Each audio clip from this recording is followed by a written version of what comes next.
comenzar con la discusión de hoy, vamos, bueno, a la parte, como se dice, la parte administrativa, ¿no? Eh, Tienen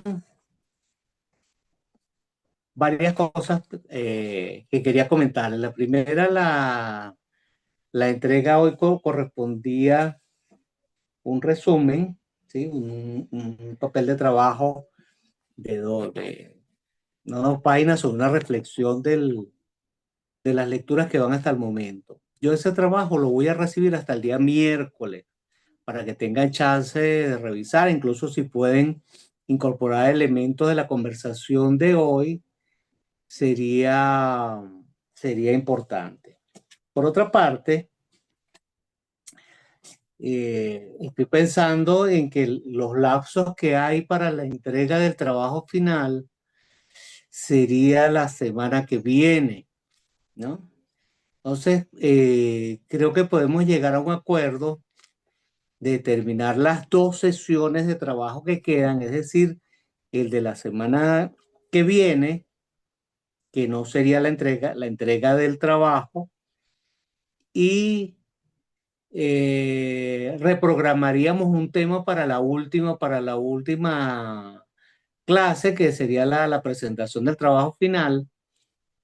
Ahí reprogramaría otras lecturas que me parecen interesantes del siglo XX, de literatura latinoamericana, donde ya vamos a decir, llegan toda esta discusión que estamos planteando y pudiéramos llegar a un acuerdo para la entrega, una fecha para la entrega del trabajo final y una reunión para la evaluación.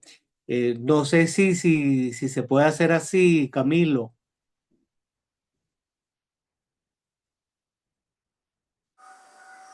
Profe, le habla Raúl. El profe Camilo se ausentó un momento, en un momento regresa, pero yo creo que no hay problema. Lo mismo sucedió con la materia anterior de Caribe 1 de la profe Mariana Libertad, que tuvimos que extender un par de clases más para las exposiciones del trabajo final.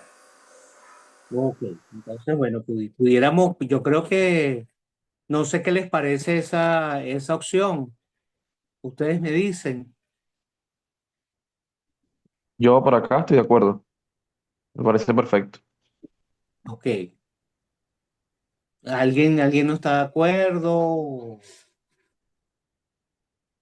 ¿Sí? Me parece bien, pienso que sería muy bueno que termináramos primero todo el contenido y Ujú. después lo de la entrega de trabajos y le pediría que nos dijera, porque han sido muchas lecturas, este, qué lecturas nos recomendaría para trabajar, no sé, porque, o lo que Ajá, pasa, ajá. y me disculpan todos los demás, no sé si la que está perdida soy yo. En nuestro Drive tenemos tantas cosas Ajá. que de repente no sé si es que me estoy confundiendo y son como que muchas lecturas intensas para un trabajo. Habría como que seleccionar, no sé. Sí, Y otra cosa, no hallo que, eh, mm, de acuerdo a lo que usted quiere que hagamos, no sé, no encuentro qué tema escoger para trabajar. O sea, eh, o no el tema, sino qué es lo que tengo que hacer para trabajar las lecturas.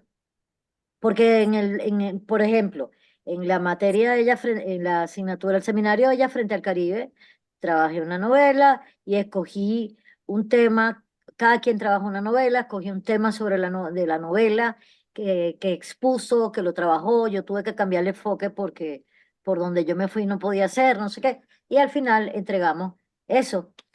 Pero en este caso, no sé qué haría yo con el texto, compararlo con algo, hacerme preguntas, no sé. ok, voy con esa parte. Fíjense qué lecturas tenemos. Bueno, y creo que en el Drive tienen otros materiales adicionales que no están aquí. Fíjense, tenemos, por ejemplo, hay un texto el que vimos en la primera sesión, es el indígena en el imaginario iconográfico. Ahí hay un trabajo precioso sobre iconografía del mundo prehispánico. Ese trabajo es una belleza. Si ustedes quieren, pueden revisar algunos de los materiales que están allí. En la segunda sesión de trabajo vimos el trabajo El de Las indígena, Indias no eran colonias, de Ricardo Levene, un poco el juego que hay de todo lo que es el basamento jurídico y cómo se estableció una estructura imperial en ambos lados del Atlántico.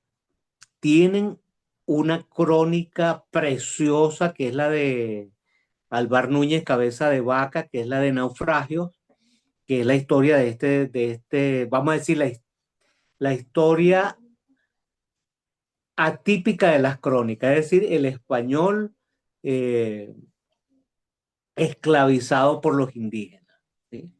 Después tenemos, bueno, tenemos la conferencia intermedia de,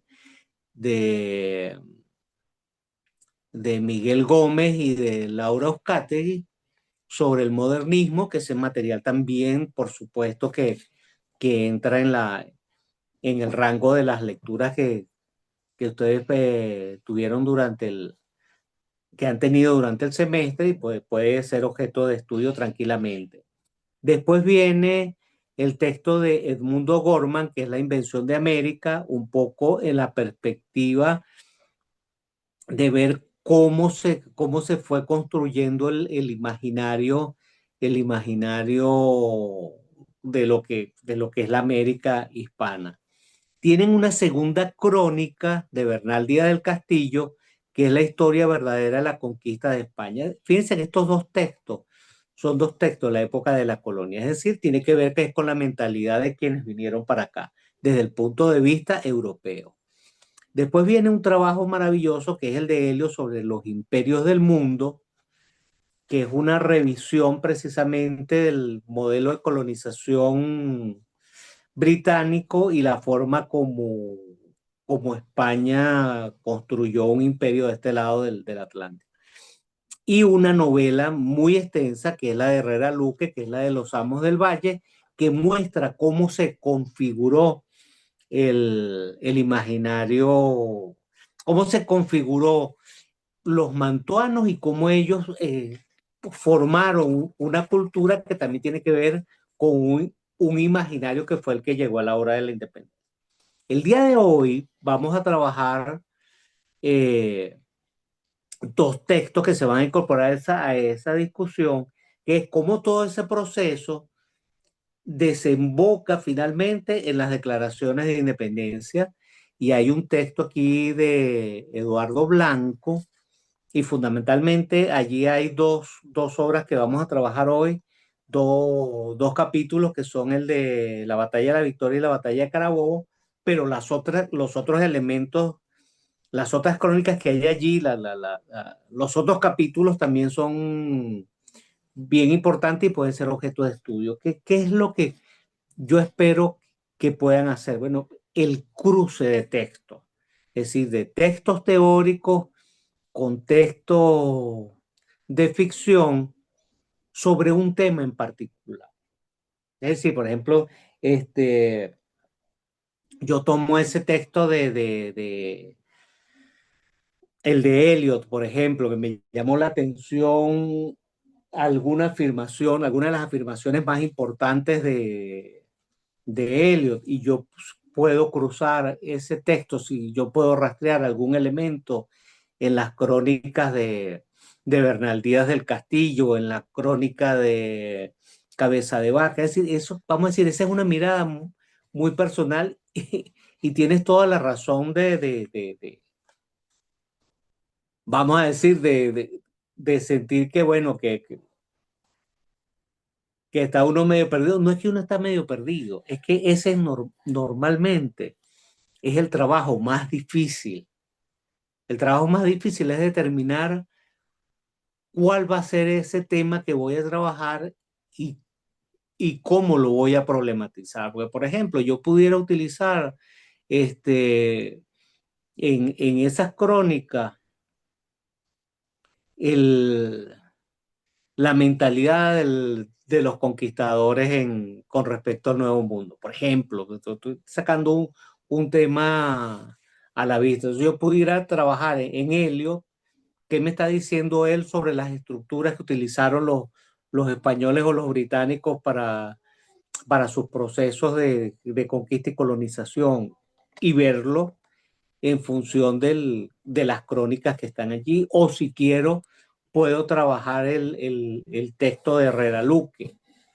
A mí se me ocurre que puedo utilizar algún componente como el encuentro del mundo de lo europeo con lo americano, o la inclusión, porque ahí sí en los Amos del Valle se puede ver también la presencia del negro y del mestizaje. Es decir, es un trabajo en el cual es individual de cada uno de ustedes con la gama de opciones que tienen para combinar trabajos ese trabajo de 2 páginas, una reflexión sobre esas 2 páginas. Y ojalá que esa reflexión sobre 2 páginas les permita ya apuntar hacia el trabajo final. ¿Sí? No sé si ayudo con esta explicación o si se complicó más. No, no. Díganme ustedes. Perdón, usted se estaba refiriendo hasta ahora solo del trabajo de las 2 páginas. Sí, el trabajo de las 2 páginas, exactamente. ¿Sí? Que es algo muy serio. Ahora, ¿qué es lo que van a hacer con el otro trabajo que es más extenso? Bueno, profundizar precisamente en ese elemento y si es posible, eh, incorporar otras lecturas, es decir, hacerlo lo más rico posible. Como yo les dije a ustedes, piensen en un borrador para un artículo para la revista Contexto. ¿Sí? Busquen un elemento que sea interesante y que les permita a ustedes incorporar sus lecturas de los textos. Y además, otra cosa que también es importante, si ustedes tienen otros textos que ustedes conocen, que han trabajado, que han leído y lo pueden incluir a la discusión, háganlo con plena confianza. ¿Sí? ¿Por qué? Porque estamos trabajando una literatura que es sumamente amplia. Hay muchísimas novelas que seguramente ustedes han trabajado, seguramente a lo largo de la discusión. Te ha dicho, pero esto se me parece también a lo que yo leí en tal obra de fulanito de tal. Incorporen sus lecturas e incluso si tienen lecturas de las asignaturas anteriores que ustedes vean que se pueden incorporar a la discusión, mire, sin ningún temor. ¿Ok? Profe, Podríamos, días. Eh, Ajá, ¿quién? adelante, ajá, adelante. el Vanelista, profe. Ajá. En esas lecturas que usted propone que se puede incorporar al trabajo final, esas lecturas pues pueden ser novelas, cuentos, poesía o solo pueden ser novelas. Explíqueme eso, por favor. Sí, sí, sí, por supuesto que sí. Pueden utilizar todo lo que tiene que ver con narrativa larga, narrativa corta, incluso si tienen poesía también, porque tranquilamente es objeto de estudio. Yo el curso lo enfoqué en narrativa, ¿sí? Porque, bueno, es una cuestión de preferencias y a mí me gusta muchísimo trabajar la narrativa. Para mí la poesía es algo más de disfrute personal que objeto de estudio, pero por supuesto que si ustedes tienen materiales de poesía que quieran incorporar y que sean válidos para la discusión, utilícenlos sin ningún temor. Los mismos ensayos. Fíjense que hay todo un trabajo de pensamiento. Por ejemplo, hoy vamos a trabajar los documentos directos, que son las actas, pero durante el siglo XIX es riquísimo en textos ensayísticos en términos de reflexión sobre ese proceso de independencia que apenas lo estamos rozando. O sea, ustedes pueden enriquecer esa discusión como mejor se adapte a lo que ustedes están viendo como discusión de la configuración. ¿Qué es lo que estamos viendo? Una mirada de cómo se formó un imaginario americano de la literatura. ¿Ok? Profe, Joyner levantó la mano para intervenir Ok, chévere. y No sé luego si me hay gustaría, alguien, luego porque me no gustaría lo... participar a mí también. Ok, vamos con Joiner entonces. Profe, ¿qué tal? Un abrazo, gracias. Oh, ok. Lo que quería decir eran dos cosas. Bueno, la primera es que como llegué un poco tarde, ya afortunadamente Daniela me aclaró que estamos hablando de los textos que podemos trabajar para el trabajo final, valga la redundancia, pero la fecha de entrega de este trabajo de 2 páginas es ¿para qué día? Esa es la primera pregunta, porque no llegué en ese Dice, momento. voy a dar chance hasta el miércoles. Ok, entonces, ahí viene mi otra pregunta. Como todavía no hemos visto los textos completos, esta propuesta de trabajo puede ser solamente tentativa, porque yo tengo una ya que, Ujú. bueno, la llamé Ontología de los Mantuanos y Razón Primera en Los Amos del Valle, porque es una lectura cruzada entre Los Amos del Valle y El Laberinto de los Tres Minotauros de Briceño Guerrero. Me interesa algo que hay allí, pero también quiero esperar que lleguemos a los modernistas porque también hay muchas cosas que me interesan sobre el modernismo. Entonces, por eso quiero saber si ese trabajo para el miércoles es tentativo o ya va a ser el definitivo una vez que se proponga. Ajá, vamos a ver lo siguiente. Fíjate bien, el trabajo del miércoles es un trabajo, es una reflexión de 2 páginas, ¿no? Sobre sobre las lecturas que tenemos. El trabajo final es el que va entre 5 o 7 páginas, que ya va, les comenté que puede ser entregado después de las 8 sesiones de trabajo. Es decir, ya sería para el mes de abril. Y tendríamos entrega de trabajo y después una sesión para discutir esos trabajos. ¿Sí? Ahora, ese trabajo puede ser una ampliación de este primer resumen, esta primera reflexión que se hace sobre el trabajo, o puede ser un tema diferente que a ustedes les parezca más interesante. Cualquiera de las dos opciones son válidas. Y lo otro,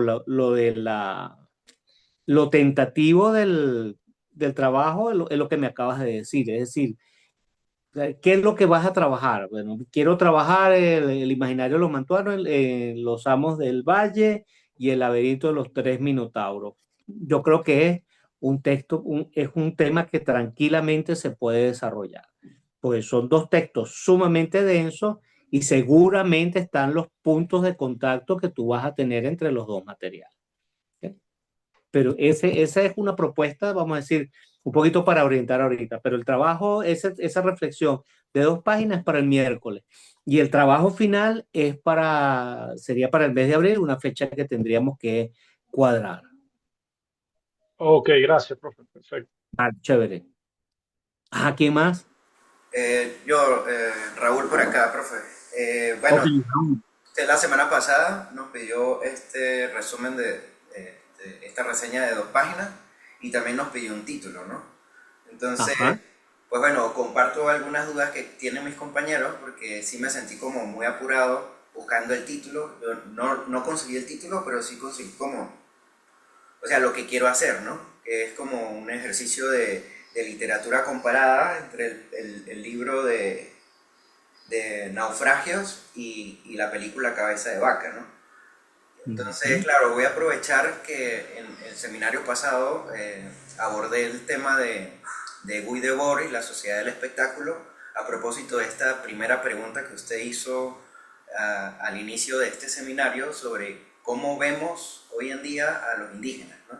Entonces, ahí hay un tema con la imagen que Guy Debord, bueno, es el enfoque que le quiero dar, ¿no? El enfoque que quiero hacerle en este ejercicio de literatura comparada. Quería saber su opinión sobre eso. Sí, sí, totalmente, totalmente pertinente. Fíjense. Otra cosa que les quiero llamar la atención es que normalmente cuando uno está en una cuestión de maestría, siempre los trabajos van a ser un asunto como muy precipitado. ¿Por qué? Porque son ejercicios sobre la marcha. Ahora, ese ejercicio que sienten ustedes que es como muy precipitado, es precisamente la ejercitación para que puedan después abordar el trabajo de investigación final para obtener el grado de magíster. Eso es normal, así que Ah, ok. no les, ese va a ser el pan nuestro de cada día. Funcionó esta semana, lo vi, sentí bastante presión buscando ese título. No lo tengo, sí, pero sí tengo más o menos la idea de lo que quiero hacer. Y profe, bueno, aquí ya llegó el profesor Camilo, eh, Ah, para que consulte sí, como uno. lo de la extensión de la... Y Ya va. mira, le dice a la estudiante lo siguiente: uno, darle chance para que me entreguen la reseña de 2 páginas hasta el día miércoles, ¿no? Para que tengan, bueno, si quieren pueden incluir materiales del día de hoy. Y lo otro, bueno, seguimos, como dice, trabajando sobre la propuesta del tema para el trabajo final. Ya les estoy dando algunos datos más interesantes sobre las propuestas de ellos. Y entonces el trabajo final lo teníamos planteado para el 28 de marzo, pero está como muy cercano y hace falta un tiempo como para que ellos asimilen mejor lo que hemos trabajado, para que puedan investigar un poco más los textos que tienen allí, y entonces que ellos pudieran entregar el trabajo en abril y planificar con ellos otra reunión para la evaluación. No sé si es posible. Sí, claro, Rubén. Puede ser perfectamente para la sesión del 10 de abril, que no tenemos programado clase para ese día. ¿Quieres pues Ok, ese dato me ir parece interesante. después de Semana Santa? Exacto, el 10 de abril. Perfecto. Tendríamos una sesión adicional. Entonces, ahí sí, por ejemplo, ya tendríamos una fecha para la entrega del trabajo final, porque ahí sí necesito esa semana para revisarlos, ¿no? ¿Tú quieres Porque estaríamos quieres que hablando. te lo entreguen antes, para la sesión del 10 de abril? Sí, porque esa sesión del 10 de abril sería para discutir los trabajos, ¿no? Bueno, te lo pueden enviar el domingo de resurrección. Me parece excelente, además, muy a propósito que resuciten ese día con ese trabajo maravilloso que me van a entregar. Ok, ok. Entonces Una pregunta. hacemos el domingo, ¿sería qué fecha? Tengo la mano. Bueno, yo lo reviso, no hay problema. Entonces, bueno, perfecto. Bueno, no sé si hay alguna otra Yo, consulta. Sí, yo, sí, profe. Primero para ti. Daniela, luego María y luego Erasmo. Yo tengo la mano levantada primero de hace rato, Bueno, pero adelante, María. dale, Dani. Ajá, cuéntame. Eh, Era con respecto a, usted había dicho también que había que hacer una presentación oral del trabajo que íbamos a entregar final, ¿o no? ¿O ya no? Sí, sí, Y, claro, esa es la sesión del 10 de abril. y la otra cosa era, esta mañana conversando en el chat mientras nos estábamos en receso, hablábamos de las presentaciones que hemos hecho. Ujú. Y si faltaban personas por presentar, por ejemplo, hoy van a exponer unas personas. En la primera clase creo que expuse yo con una de las compañeras. Entonces, queríamos saber si eso tenía una nota o no. Sí, sí, claro, claro, Ah, yo les doy la evaluación, eso tiene su ponderación, la entrego con las notas cuando estén listas todas las exposiciones. Pues todavía queda, por ejemplo, la semana que viene tengo 2 textos y yo necesito que los que no han hecho exposición hasta el momento se incorporen para esta sesión. Y como la sesión del 28 de marzo la ganamos para desarrollar un tema, Ok, ¿sí? Este, otras personas, si quedaran otras personas pendientes, pudieran hacer la exposición en esa jornada. muchísimas gracias, profesor. Voy a acordar esa pregunta. Ok, ¿quién sigue? Creo que yo. Buenos días, profesor. Hola Daniela, buenos días. ¿Qué tal? Bueno, yo ya tengo pensado un tema y quería compartírselo para ver qué tal funciona como trabajo final del seminario y también, bueno, con su devolución, que mis compañeros eh, sepan si yo estoy en línea y si es posible trabajar de esta manera. Em, La propuesta que me gustaría como proyecto monográfico es un ensayo dialógico entre los textos del siglo XVIII de los jesuitas Filippo Salvatore Gili, misionero en Venezuela, específicamente en la región de la Orinoquia, en el pueblo Tamanaco, y de José Manuel Peramás, jesuita, en las misiones guaraníticas del territorio rioplatense. Ambos posteriormente expulsados por la institución de los jesuitas en América. Y obviamente este ensayo dialógico lo haría haciendo uso del marco teórico que tuvo el seminario. Sí. Mira, totalmente válido. Además, es un tema extraordinariamente interesante por por el peso que tiene la presencia de los jesuitas en la conformación de España, ¿sí? Hay un dato muy interesante que hace poco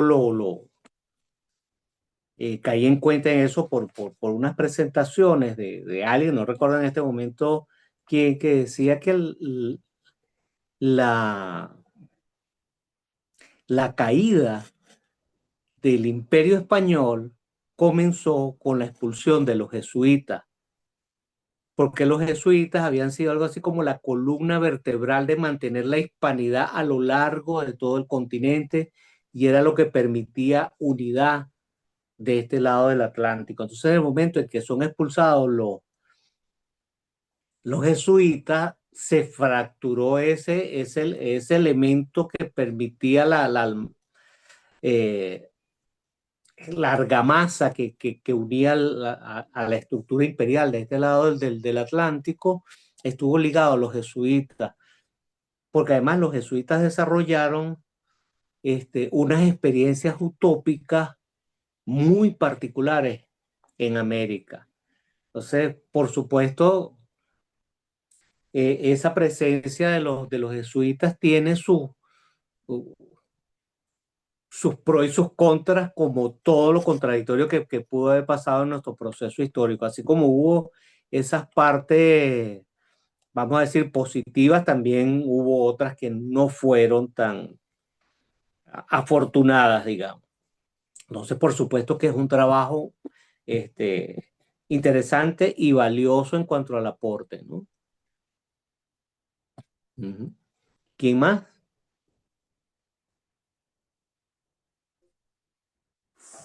Quedaba Erasmo Alejandro. y Alejandra, no sé si quería participar. Perdón a todos y profesor, justo perdí la conexión, así que no pude escuchar su comentario. Ah, ok, ok. Que me parece que es un trabajo, el trabajo de los jesuitas es sumamente interesante porque el asunto de los jesuitas tiene mucho que ver con era como la argamasa que mantenía el, la hispanidad de este lado del Atlántico. Entonces, hay unos trabajos que se están haciendo muy interesantes con el hecho de que la expulsión de los jesuitas fue el preámbulo de la desintegración del mundo hispanoamericano, ¿sí? Que ese hecho de haberlo sacado y haberlo sacado bajo la entrada de la Casa de Borbón como Casa Real Española, sustituyendo a los Habsburgo, esa expulsión de los jesuitas debilitó la hispanidad de este lado. La unidad que había desde México hasta Argentina se vio fuertemente conmocionada por la expulsión de los jesuitas, que por supuesto los jesuitas hicieron maravillas. O sea, había un proyecto, se desarrollaron proyectos utópicos de primera línea en América de la mano de ellos. Pues, por supuesto que también tuvieron sus desaciertos y sus equivocaciones y sus vicios de poder, porque son instituciones manejadas por seres humanos. Pero es un trabajo sumamente interesante y por eso que sí creo que es no solamente interesante, sino valioso. ¿Ok? Puedes trabajar tranquilamente porque estás entrando en uno de los núcleos fundamentales de los estudios hispánicos, que es la presencia de los jesuitas en América. ¿Ok? Bien, bueno, muchas gracias. Chévere. Ajá, entonces estábamos con Erasmo. Bien, buenos días para todos. Buenos días, profe. Buenos días. Bien, Cuéntame. yo yo trae entonces la propuesta de un título, sí, lo tenía aquí a la mano, pero estaba buscando en los archivos del celular y bueno, por eso es que me desconecté. Y es que el título que yo propongo es lo que es el arquetipo del aventurero y del monje en la novela Cuagua y el diálogo que tiene esos arquetipos en la novela Cuagua de Enrique Bernardo Núñez es con la hibridación cultural en América, según Néstor García Canclini y otros autores. Ok. Ajá. Perdón, quería intervenir un segundito, que justo ese monje del que habla Erasmo es este jesuita del que yo quiero trabajar, obviamente ficcionalizado por Núñez, ¿no? Pero es Filippo Salvatore Gili.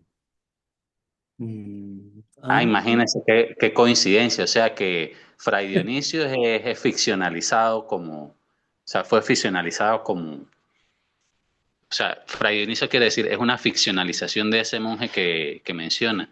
Entiendo que sí, Erasmo. De todos modos, cualquier cosita te escribo cuando lo confirme, pero me parece que sí. claro.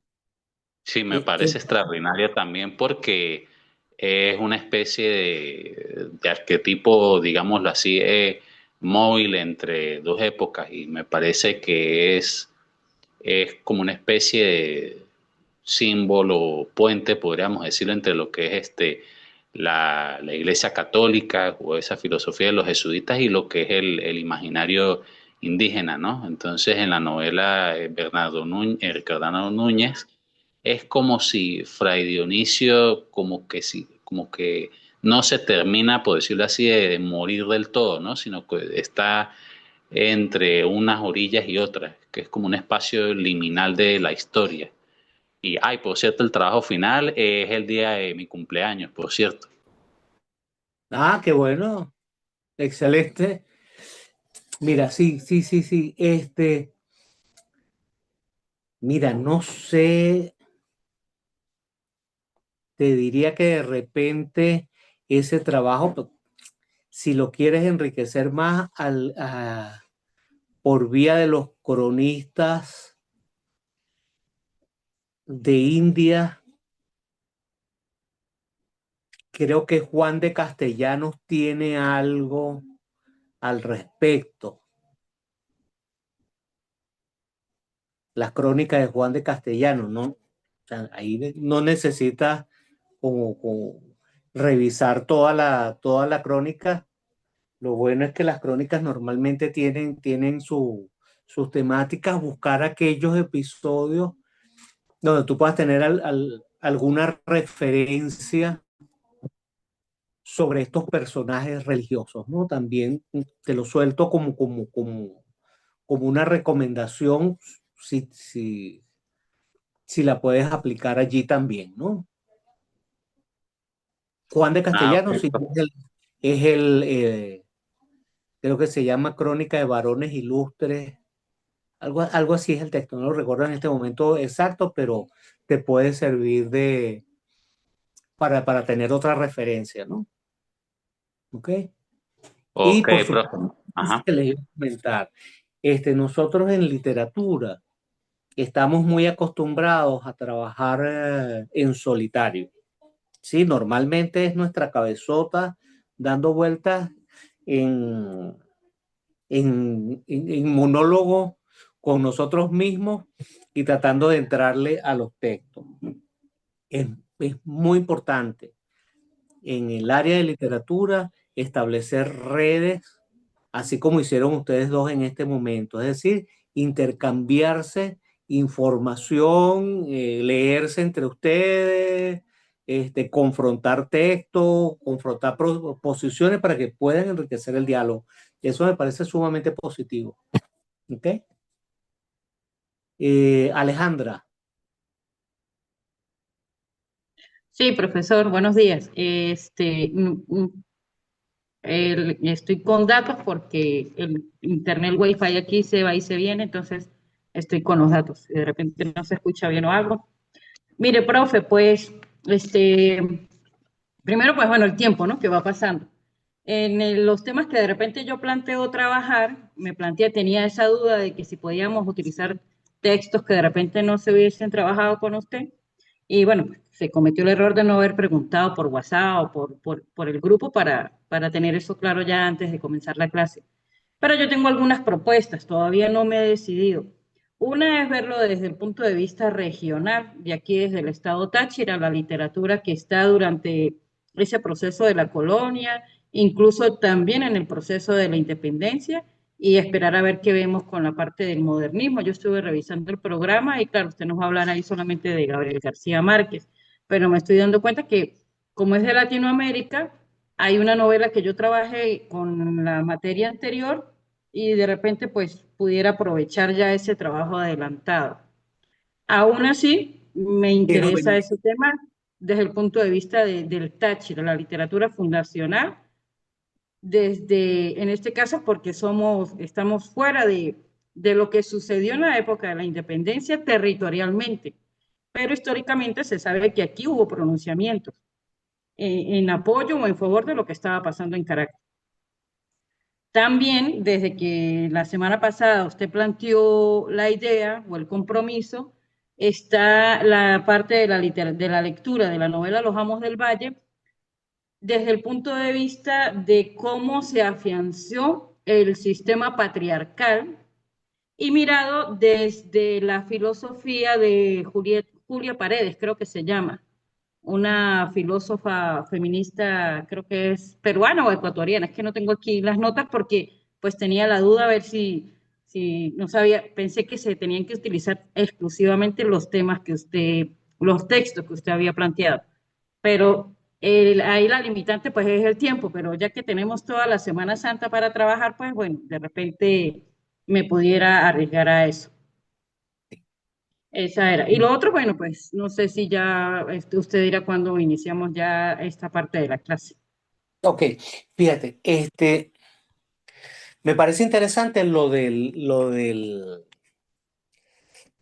trabajo de los amos del valle, porque fíjate bien, ¿qué es lo que pasa? Que todos los aportes que ustedes tengan, o sea, traten de utilizar los conocimientos que están adquiriendo cruzados entre unas asignaturas y otras para que puedan integrar una mirada propia sobre el asunto. Fíjate bien, lo que hiciste está bien planteado en el sentido de que, bueno, aquí hay una novela que es interesante, pero ya yo traigo una mirada de algo que he visto anteriormente que tiene que ver con el sistema patriarcal. Yo, por ejemplo, no lo he visto porque yo no trabajo ese, ese tema. Pero cuando tú me lo mencionas, yo digo, evidentemente, aparece desde la primera crónica hasta lo último. Eso está el tema atraviesa perfectamente la novela. Entonces, ese es el aporte del crítico.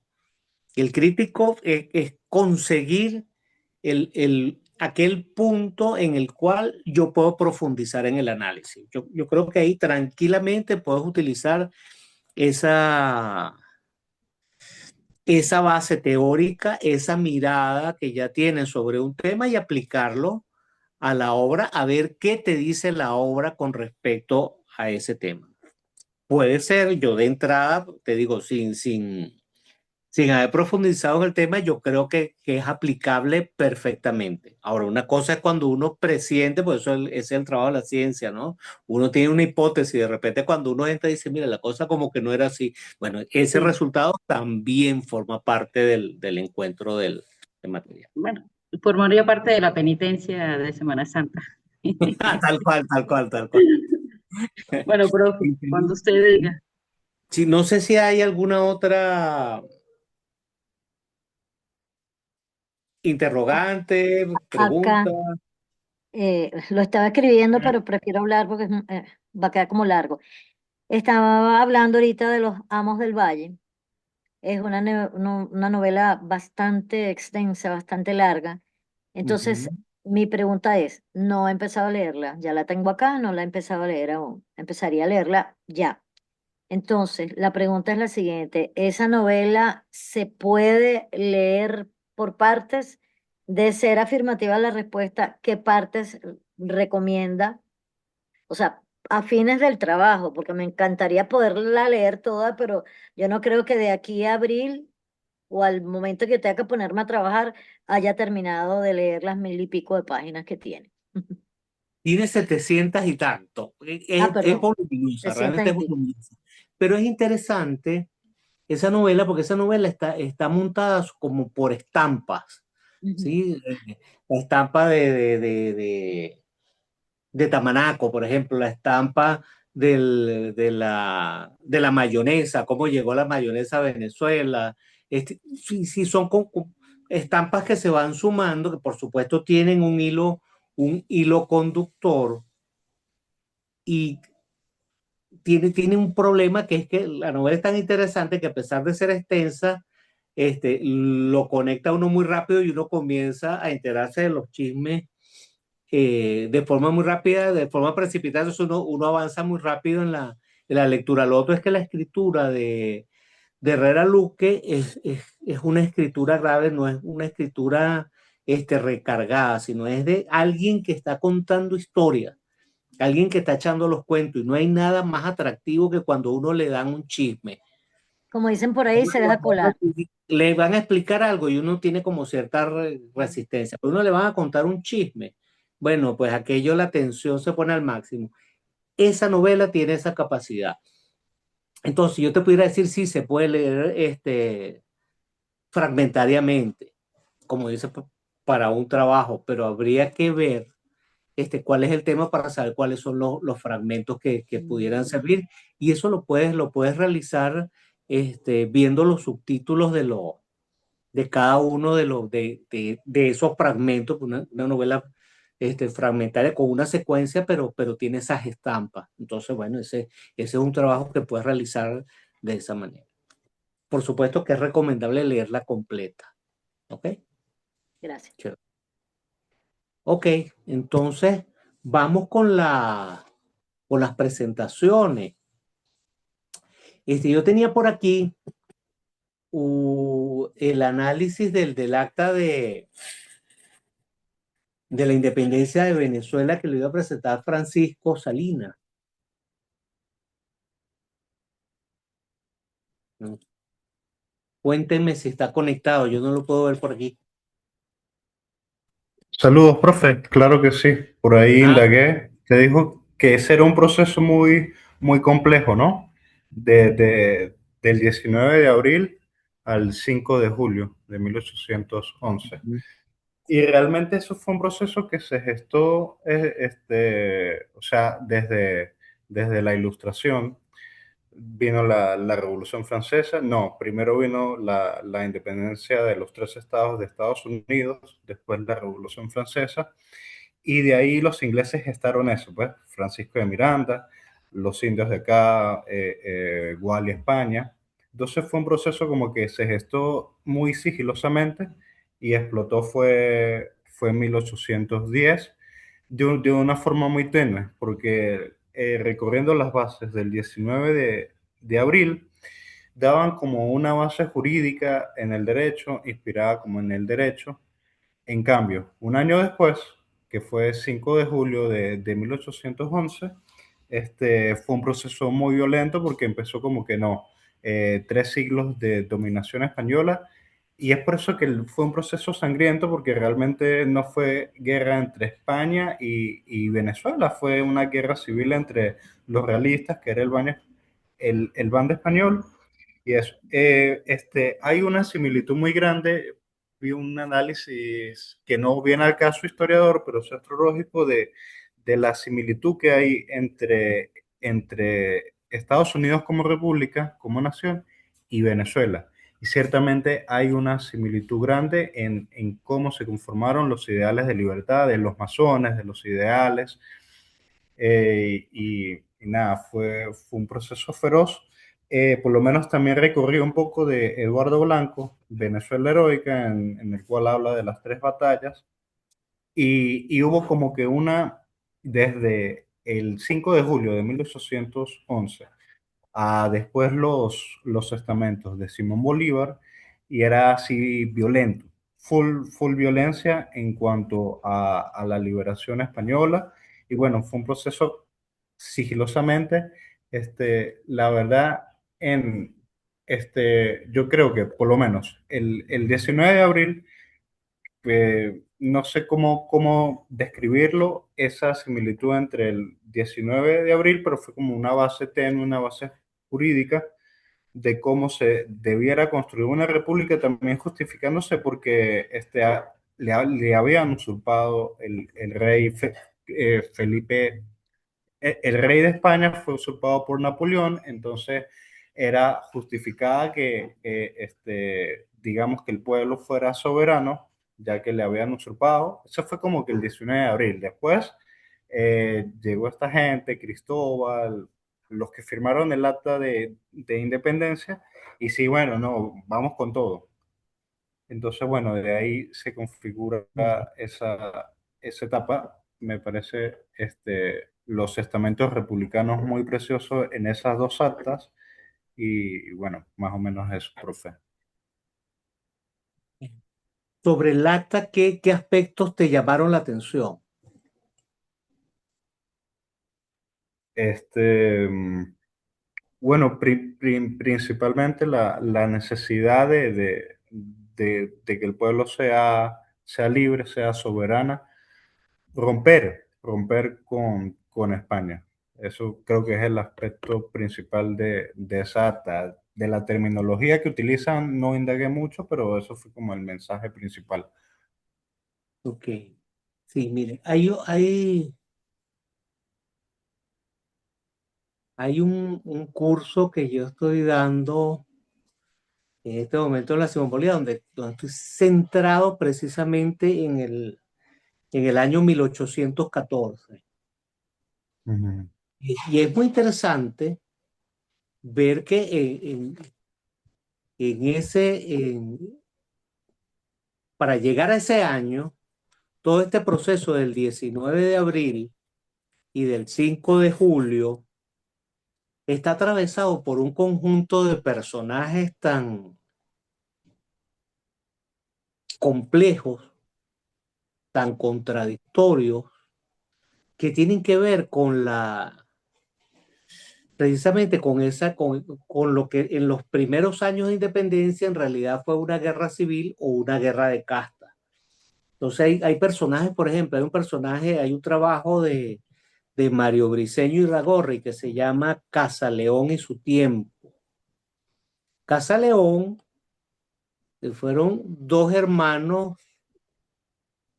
de un religioso español que llegó a, a la provincia de Venezuela en el siglo XVIII, adquirió muchísimo poder, al lado del obispo, y él se trajo a 2 hermanos de la península.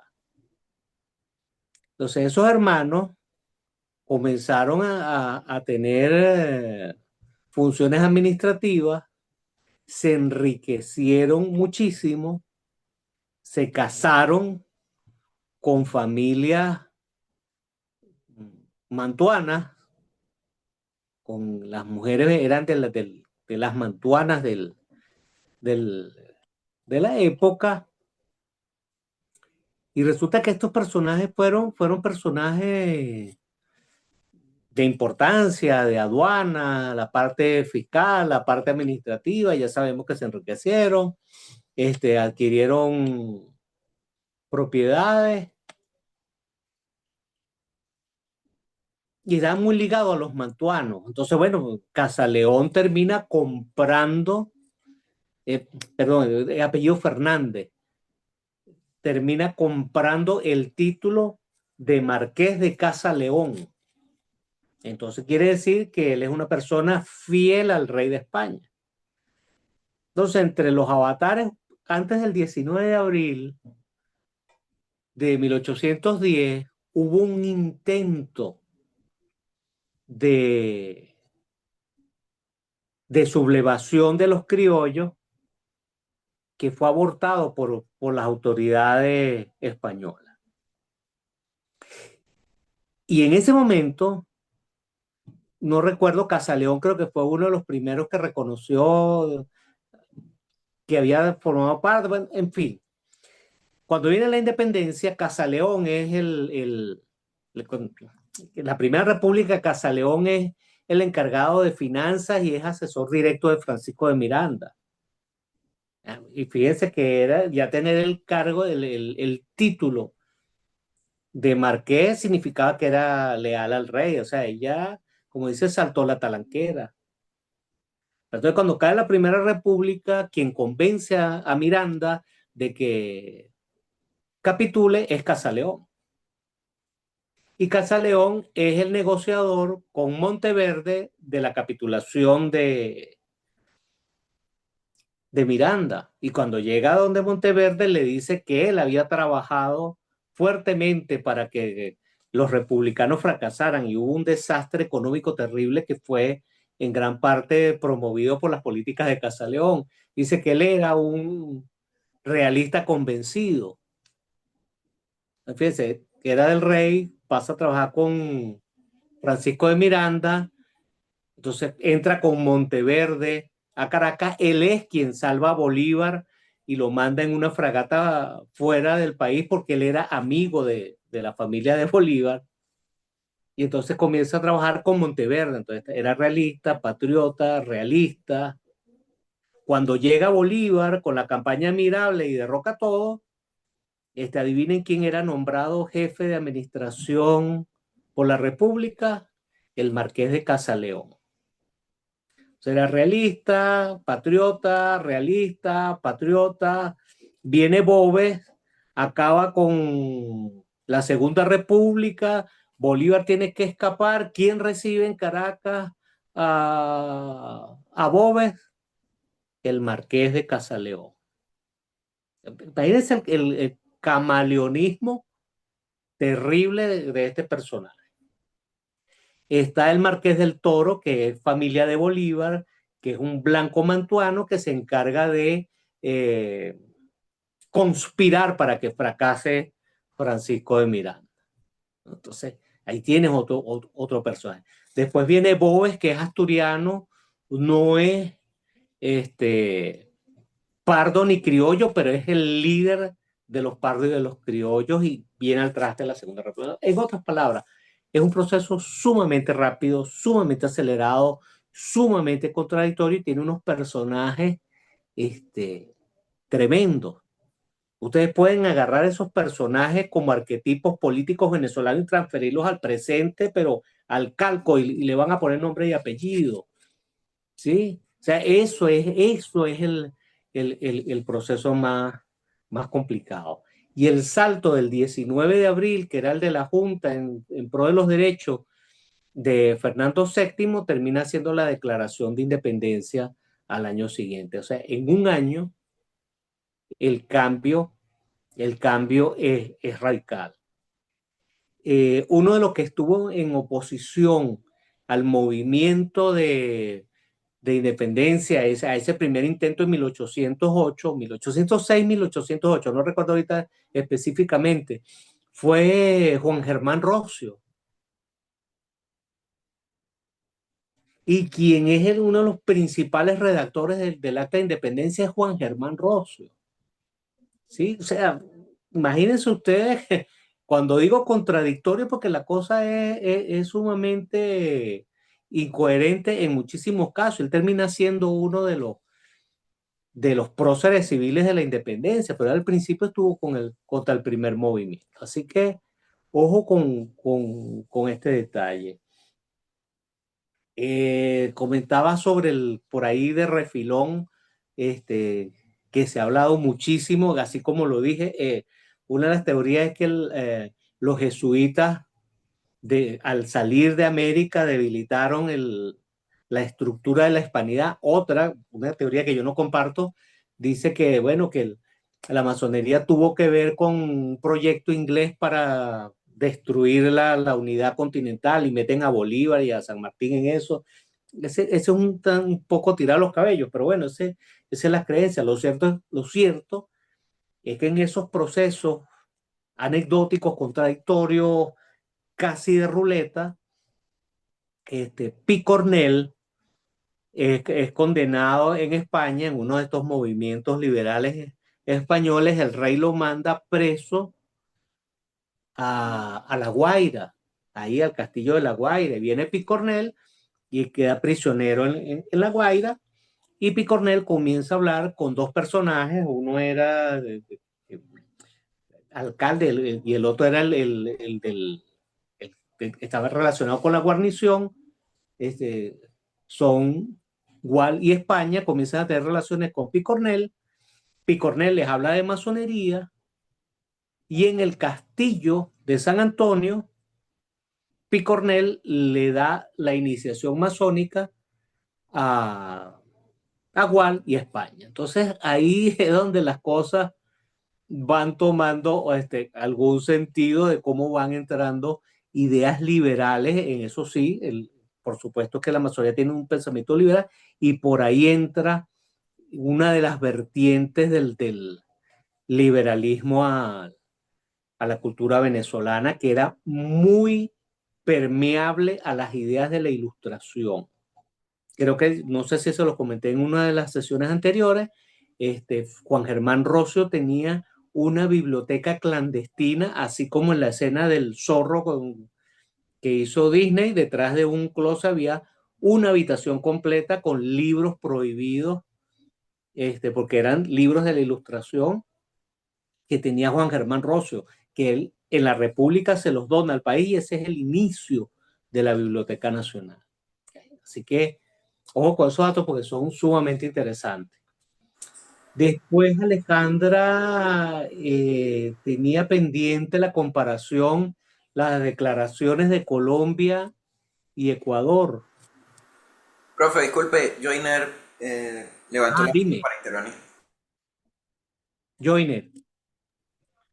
Ajá, ahora sí.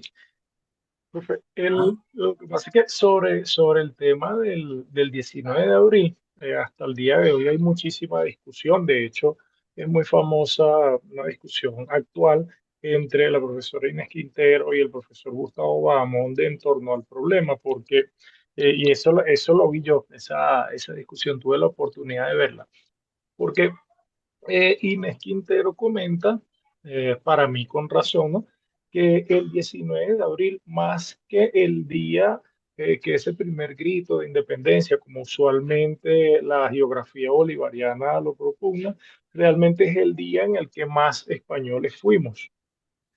Este, pero por otro lado, Gustavo Amonde dice que, bueno, aunque eso puede ser verdad, hay que tomar en cuenta que ese primer movimiento juntista, que era parte también de los juntismos latinoamericanos que se estaban dando, no era más que la forma o la excusa que estaban buscando los criollos para independizarse de la península.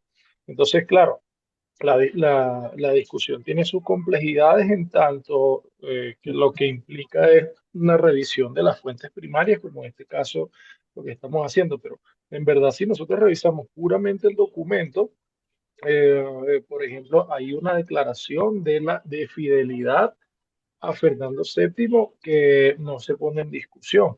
De hecho, hay un momento, por lo menos acá en la página 7, donde dice, y la nulidad de su formación no puede ejercer ningún mando ni jurisdicción sobre estos países, hablando sobre José Bonaparte, porque ni ha sido constituido por el voto de estos fieles habitantes cuando han sido ya declarados no colonos, esto es importantísimo, una parte integrante de la corona de España, es decir, ya hay un reconocimiento de que no eran colonos. Más abajo eh, hay una parte en la que él comenta, esto es en la página 2 exactamente. Él dice, olvidamos generosamente la larga serie de males, agravios y privaciones que el derecho funesto de conquista ha causado indistintamente a todos los descendientes de los descubridores, conquistadores y pobladores. Nuevamente se deja de lado la palabra colonia. Entonces, claro, los descendientes de los colonizadores es un tema también de crítica interna. El descendiente del colonizador no se iba a considerar un colonizado. Es un tema allí que habría que revisar bien desde dónde están hablando. Pero en efecto, esa supuesta acta de la independencia, no la del 5 de julio, sino esta declaración del 19 de abril, no tiene nada que ver con una afirmación de venezolanidad, sino precisamente con una afirmación de hispanidad. De hecho, hay un trabajo de la profesora Carol Leal Curiel, La primera revolución de Caracas, del juntismo a la independencia absoluta. Ella lo trabaja y su pregunta es, bueno, ¿cómo saltamos de este hispanismo a un movimiento antimonárquico? Esa es la gran cuestión, pero aquí todavía no somos antimonárquicos. Ahí, es decir, el 19 de abril todavía no somos antimonárquicos, somos hispanísimos. E inclusive, aún siendo republicano, eso es un republicanismo, aunque con muchísimas copias de la Constitución norteamericana, es una Constitución norteamericana muy a la hispana. Sí, sí, sí, totalmente de acuerdo contigo. De hecho, te iba a comentar precisamente que la posición depende de dónde fijo la mirada. Si la fijo en el documento, tiendo hacia la postura de Inés Quintero, pero si tiendo en el proceso, voy hacia la postura de Bamonde, ¿sí? Pues son dos elementos. Acuérdense aquello que le he dicho, el plano ideal y el plano de las realizaciones. Depende del punto donde se ponga el foco, voy a atender más hacia una postura, hacia la otra. Pero también hay un elemento muy interesante. Yo concuerdo con la idea de que allí hubo una reafirmación de hispanidad. Yo sí creo que era el momento de lo que estaba sucediendo, aun cuando hay antecedentes de que eso iba hacia un movimiento de independencia. Lo que pasa es que en ese momento, en el bando republicano, hay dos, vamos a decir, dos tendencias. Uno, los radicales, donde está Simón Bolívar, donde está José Félix Rivas, y otro que son los timoratos, ¿sí? Que los timoratos eran aquellos que decían, miren, vamos a lograr los cambios, pero no pueden ser así tan radicales. Y ese fue uno de los principales puntos de confrontación entre unos y otros. Ese proceso, además, fíjense, lo que tenemos que ver es que hay una narrativa que se construye sobre el fenómeno que se dio. Por ejemplo, nosotros siempre nos han dicho, no, que en Para el 19 de abril se ha vendido como una estampa donde los criollos se levantaron contra el poderío español y expulsaron al capitán general. Levantaron fue contra José Bonaparte, en todo caso. Exactamente, y lo hicieron en un escenario muy concreto y muy hispano, que es el contexto del cabildo, que era donde supuestamente los criollos no tenían poder en este lado del continente. Resulta que sí tenían una institución sumamente poderosa, que era el cabildo, pues, desde allí era donde se ejercía el poder real, y ese siempre estuvo en manos de los criollos.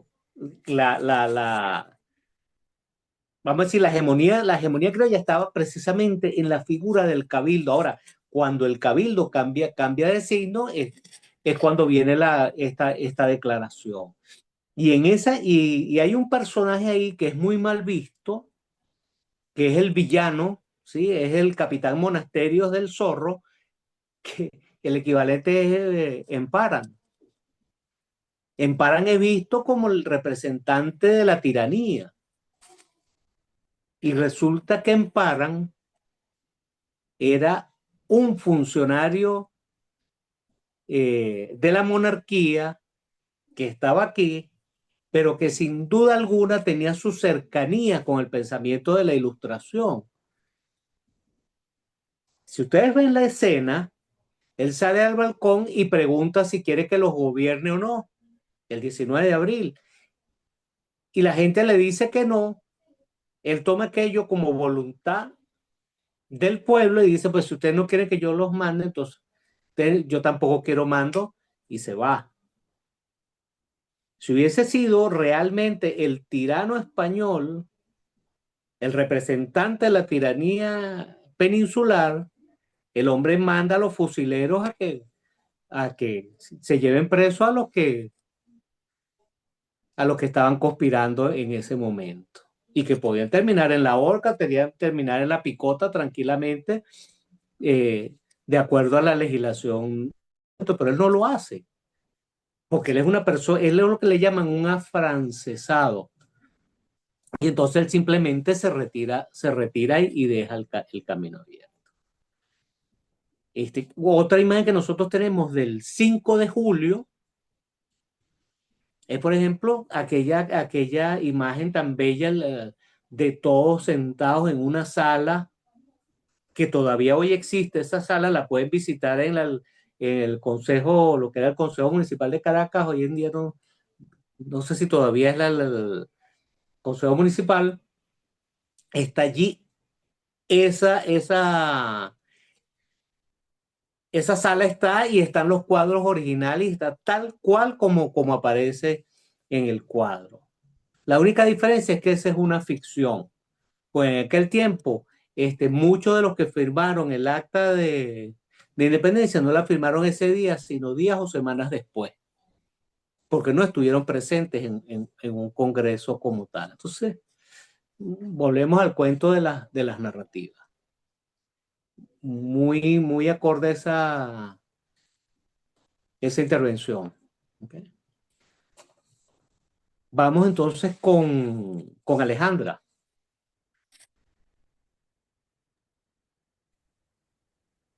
sobre la Hola, profe. comparación de narraciones de Colombia y Ecuador.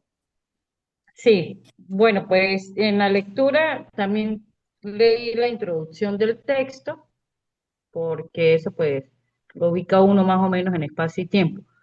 Pero es más o menos lo que estaba hablando Joyner en su intervención.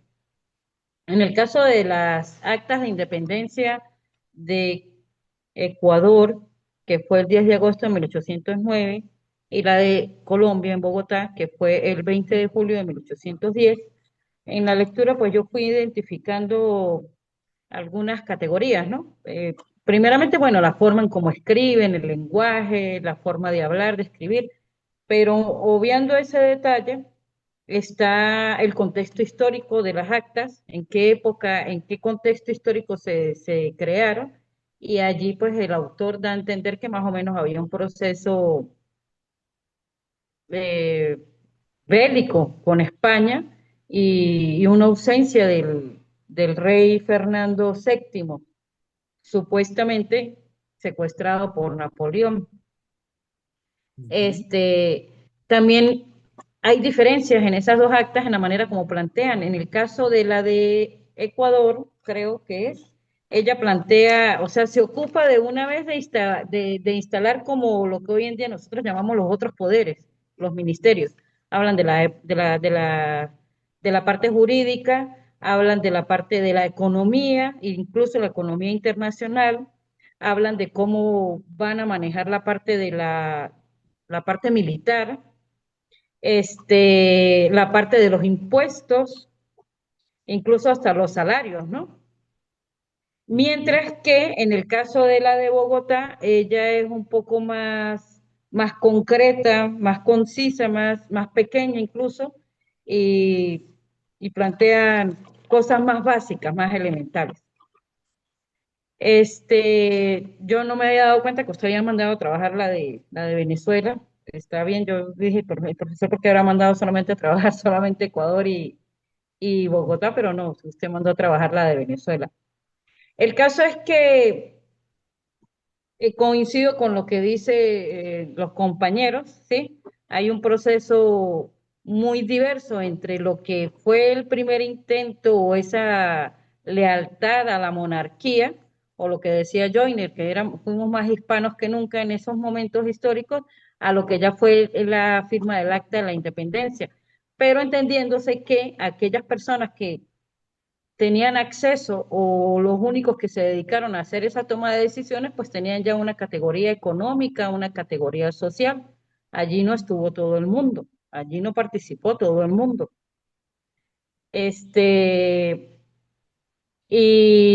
Ajá, bueno, aquí yo saqué unas cositas, hay unas similitudes y hay unas diferencias. Está lo común o lo no común entre ambas actas. Entre el acta de Quito y el acta de Santa Fe fue una Junta Suprema en el caso del acta de Quito, mientras que el acta de Santa Fe fue una Junta Suprema del Reino. Hay algo muy particular que ellos describen allí, ¿no? Ellos, en el caso de Quito, dice que esa Junta Suprema es lealtad a la monarquía. Dice, esa Junta Suprema gobernará interinamente a nombre y como representante de nuestro legítimo soberano, el señor Fernando VII. Hay una lealtad. Lo común con Bogotá también está allí, esa lealtad, pero ellos empiezan a justificar por qué es que están haciendo esa acta, ¿no? Es como el las consideraciones de hoy en día, ¿no? Cuando se hacen ese tipo de documentos, entonces ellos dicen, que el rey Fernando pues está en una condición el augusto y desgraciado monarca, pero que ellos se van a sujetar a él siempre y cuando venga a reinar entre nosotros. Entonces ya ahí hay ciertas insinuaciones de, bueno, pues vamos a ver qué va a pasar. Sí, estamos con usted, pero vamos a ver qué pasa.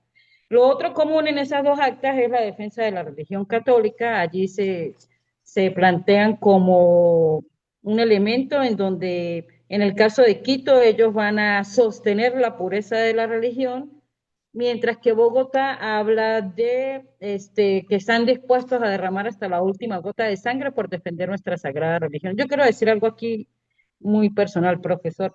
Es bien cierto que, bueno, todo este tipo de ideales abstractos son muy del hombre y se materializan ya en el territorio, que es ya lo más femenino, pero a veces uno lee esas cosas y son ideales abstractos. Y debe ser que también por eso esa transformación del ideal abstracto a un proceso en donde se empieza ya a musitar lo que ya se hizo, lo que ya se firmó, qué pasó, qué no pasó. Yo me imagino que en esa época pues algunos incluso tendrían miedo porque estamos hablando de un poder y luego de ejercer un poder también, porque el poder como tal no se toma como un espacio, vamos a tomar el castillo, vamos a tomar esto y ya tenemos el poder, no, el poder hay que ejercerlo. Entonces, yo creo que en esa época pues también estaban todo ese tipo de pensamientos y de emociones en las personas que decidieron hacer eso. Pero bueno, la parte de la religión se mantiene en ambos.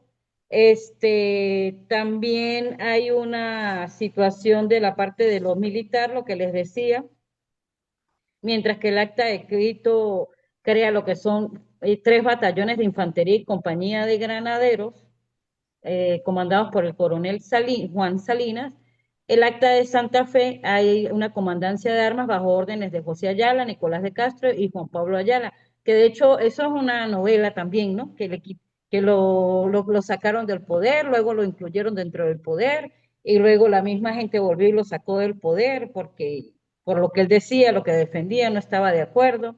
Hay esas circunstancias de que no le querían obedecer a quienes estaban bajo, no me acuerdo si era el coronel Salinas o el coronel Juan Pablo Ayala, en el caso de Bogotá o Santa Fe. Y en la parte de la estructura, lo que les decía, en el caso del acta de Quito, pues se crearon, ellos fueron más enfáticos, el acta de ellos es más enfática en esa estructura gubernamental, ministros de Estado, senadores, auditor general, cuando usted hablaba de todas esas nuevas categorías, esos nuevos nombres que se empiezan, ¿no? a crear dentro de todo este proceso, bueno, ahí están esos, los ministros de Estado, los senadores, el auditor general de guerra, el protector general de indios, el alguacil mayor, mientras que en Santa Fe de Bogotá se crean estos cargos, pero con otros nombres. Están los vocales, los diputados del pueblo, el síndico personero y los secretarios. Si uno, pues, más o menos evalúa con una lupa, pues, tiene una estructura más burocrática el acta de Quito que el acta de Santa Fe. Eso, profe, a mayores rasgos, es lo que está entre lo que es el análisis de ambas actas. Ahí dice que, bueno, habla de las revoluciones conservadoras porque había un temor inminente con los jacobinos o con todo lo que planteaba la Revolución Francesa. Entonces, antes de que todo eso se diera por enterado aquí, no el pueblo, porque en esa época el significado del pueblo eran solamente ellos, ¿sí? Ahí no estaban incluidos los indios, ni los africanos, ni los pardos y los mestizos ahí en una medida muy pequeña por condiciones económicas o algunos favores, pero bueno, el temor de que esos pardos, los indios y los negros se dieran por enterados del poder que tenían, entonces ellos asumen ese control del poder para evitar lo que pasó en Francia. Ahora ya la transformación de lo que se escribe allí, que es esa lealtad al rey, lealtad a la iglesia, pues ellos tuvieron un tiempo. Usted hablaba de Juan Germán Rosso en el caso de Venezuela, un intelectual, un estudioso que tuvo oportunidades de estudio, y encima de eso usted está dando ese dato de la biblioteca clandestina que tenía, pues en ese año, en el caso de Venezuela, en ese año de diferencia, les permitió a ellos ilustrarse un poco más y darse cuenta que podían ejercer el poder y ya se estaba garantizando una independencia. La cuestión es, bueno, cómo hoy en día eso se asume. Sí, sí, está bien. Muy bien, sí.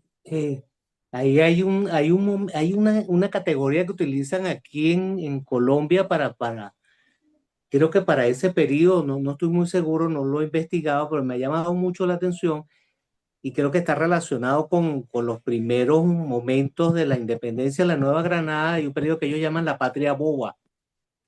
Sí, Sí, ahí leí la algo Patria sobre eso. Boba es un periodo que yo lo que veo ahí es boba porque es muy ingenua frente a la complejidad del proceso mismo, porque fíjense que en el caso de Venezuela hasta diciembre de 1814,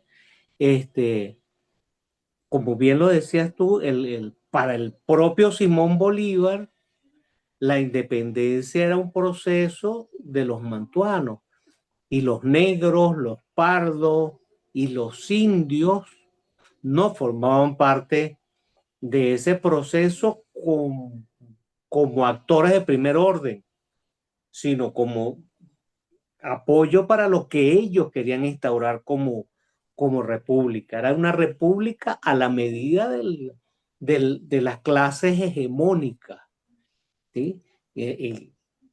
¿Por qué? Y aquí voy a lo que a lo que se comentaba comentaba Francisco, esa primera, esa,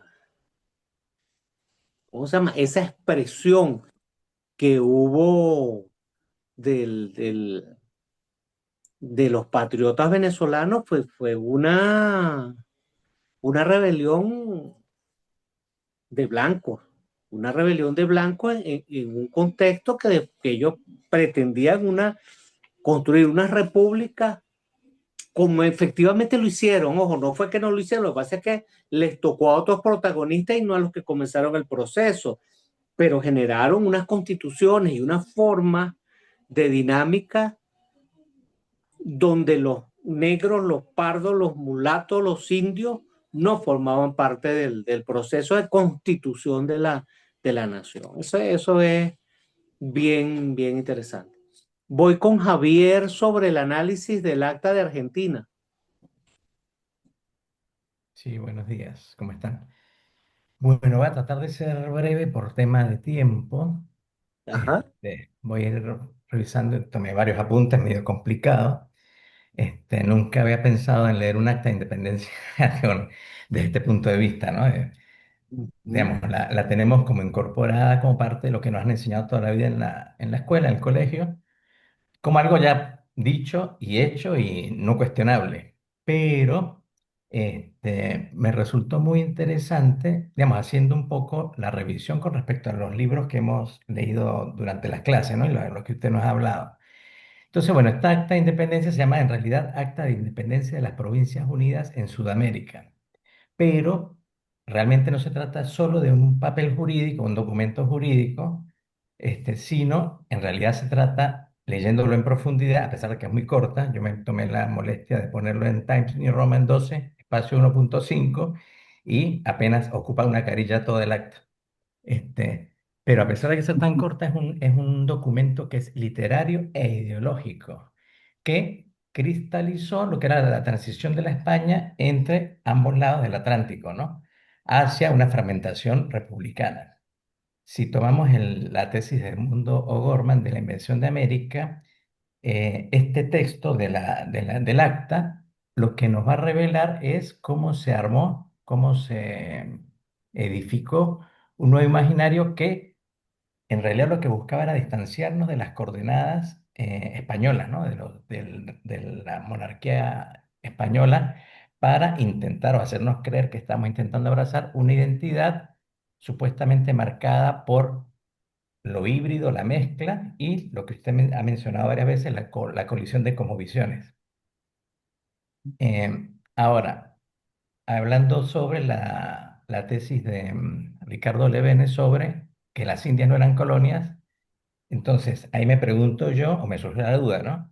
¿Este es un texto, o sea, esto es un acta de independencia o es un acta de secesión? O sea, ¿se armó algo nuevo o se separó de algo que ya estaba performado?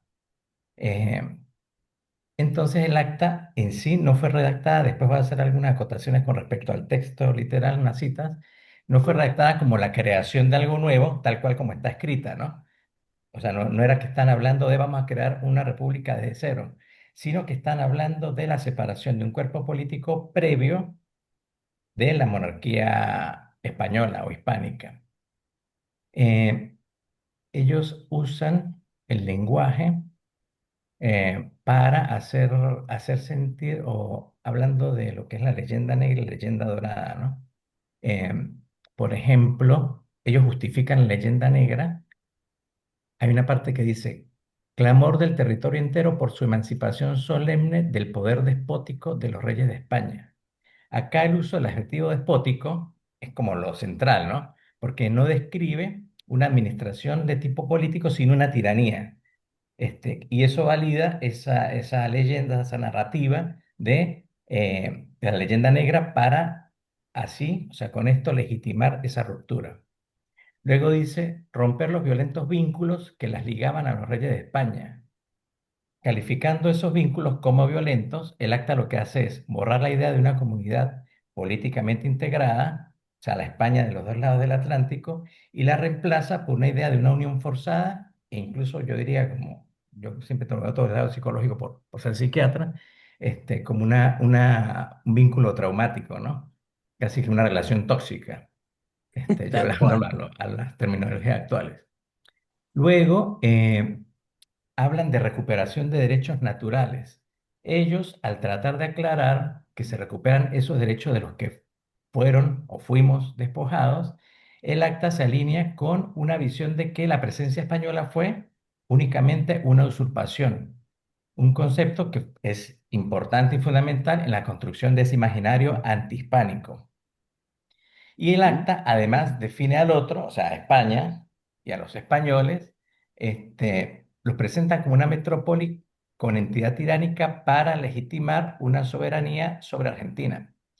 Esto lo que busca es mostrarnos que los 300 años previos a 1816 no fueron un intento de integración, sino una opresión que se mantuvo durante esos 300 años, una manera con 3 siglos de opresión. Luego, habla, o sea, la forma en la que está escrita el acta desarticula la unidad política. El acta ignora lo que es lo que sería la estructura de lo que intentaban formar ellos, como que era el reino de Indias, para establecer una jerarquía donde hay una metrópoli o una ciudad muy grande o un reino frente a una colonia, y eso también va a justificar toda esta rebelión y todo este movimiento que hubo a nivel de Sudamérica. Ahora, eh, acá ellos escriben, bueno, recuperar los derechos de los que fueron despojados. Obviamente esta frase es una frase netamente ideológica y sugiere que la libertad no es algo nuevo, sino algo que existía y que no fue quitado o no fue arrebatado. Eh, Investirse del alto carácter de una nación libre e independiente del rey Fernando VII, sus sucesores y metrópoli.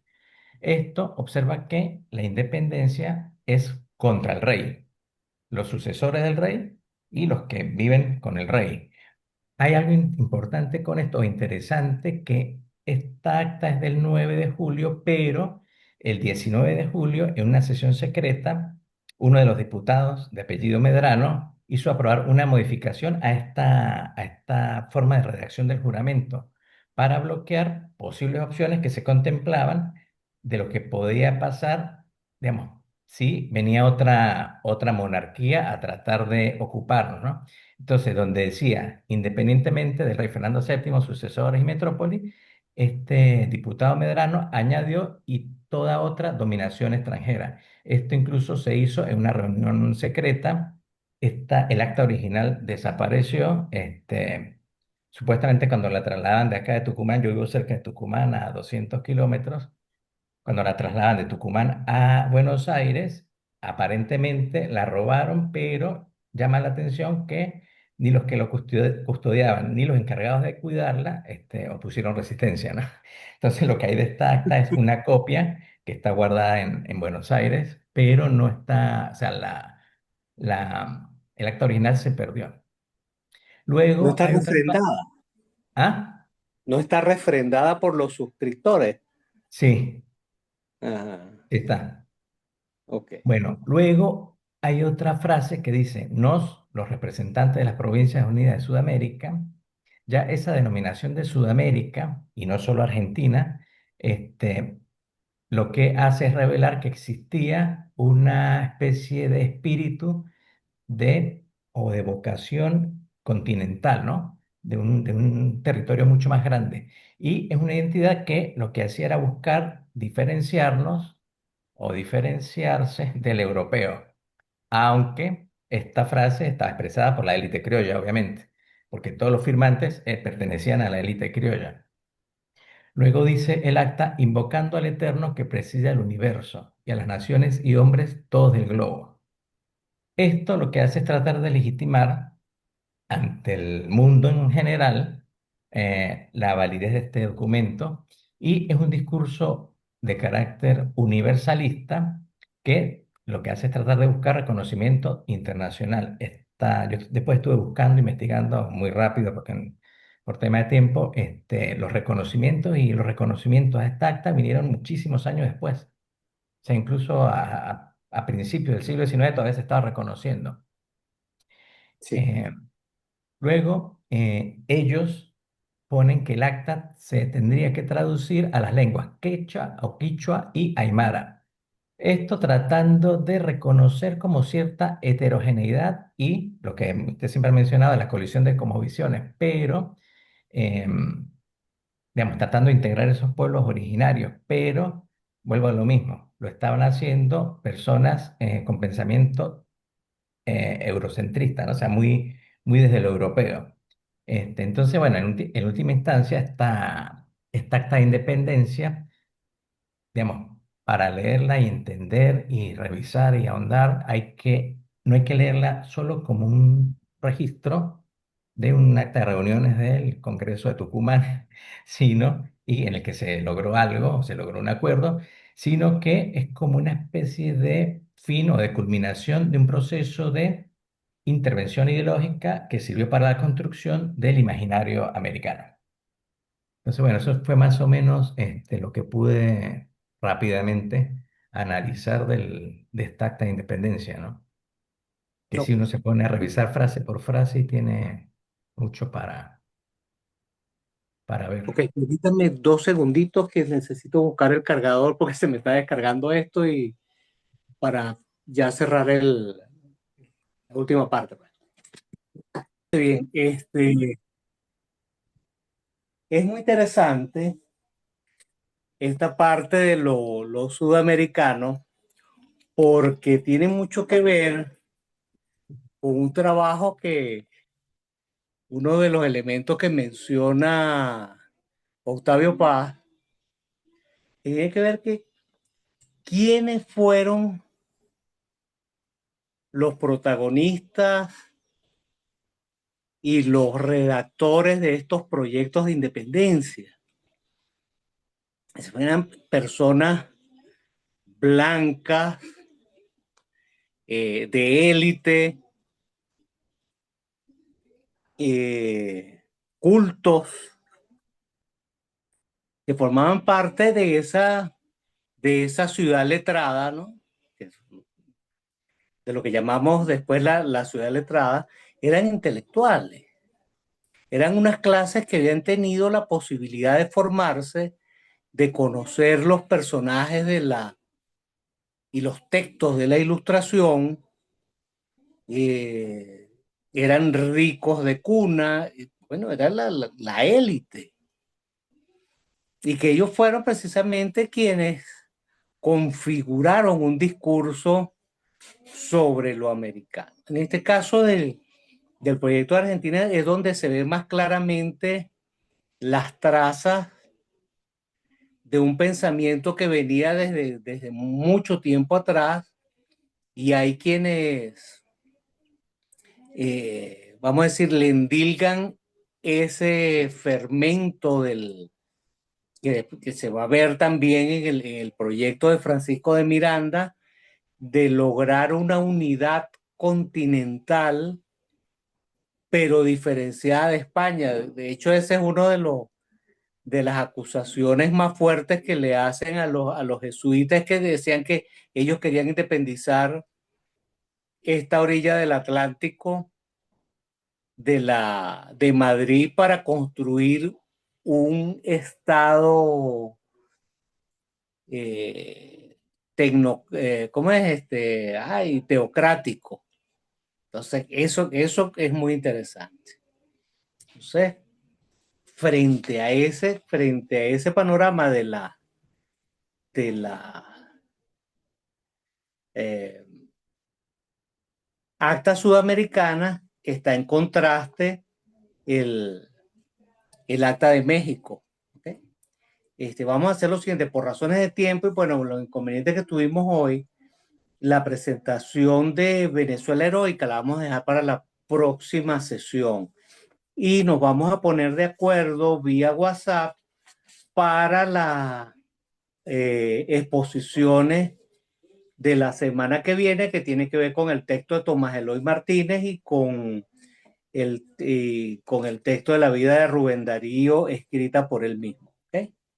Vamos entonces con Nazaret, que tenía la presentación de análisis de México.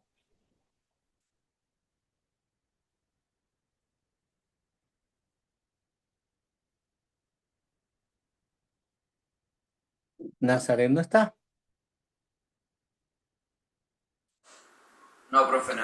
Profe, Ah, Nazaret ya presentó. ok. Bueno, lo cierto es que en el acta de México es la contraparte, tiene que ver precisamente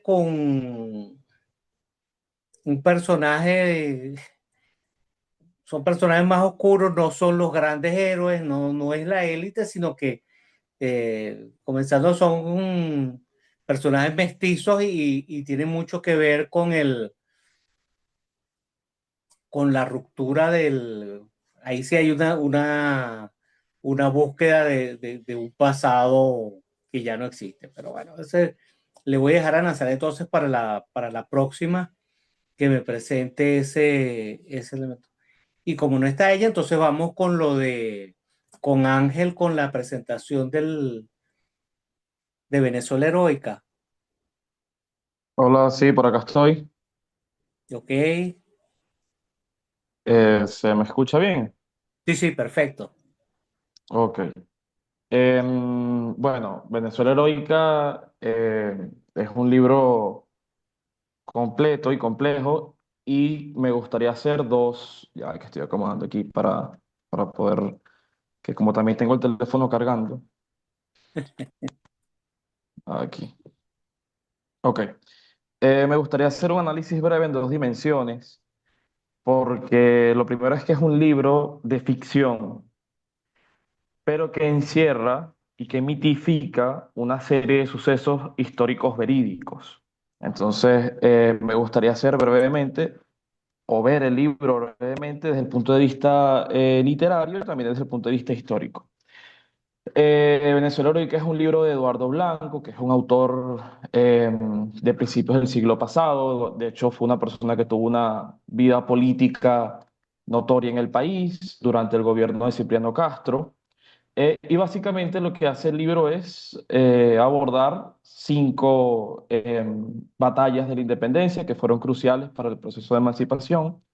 Y bueno, acá voy a entrar brevemente con un poco de contexto histórico, además hilándolo con lo que hemos hablado hasta ahora en la clase, ¿no? Eh, lo primero es la situación, el caldo de cultivo para todo esto, para que se pueda producir el 19 de abril y posteriormente el proceso independentista.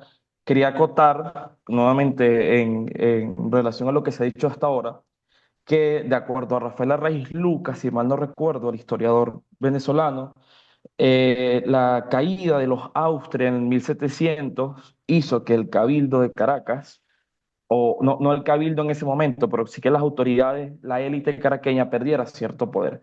Y a partir de allí, del establecimiento de la Capitanía General en 1770, en 1700, perdón, se generan ciertas fricciones entre Capitanía General y Cabildo, porque los capitanes o las personas que eran designadas en el puesto de Capitanía General casi siempre provenían de la península.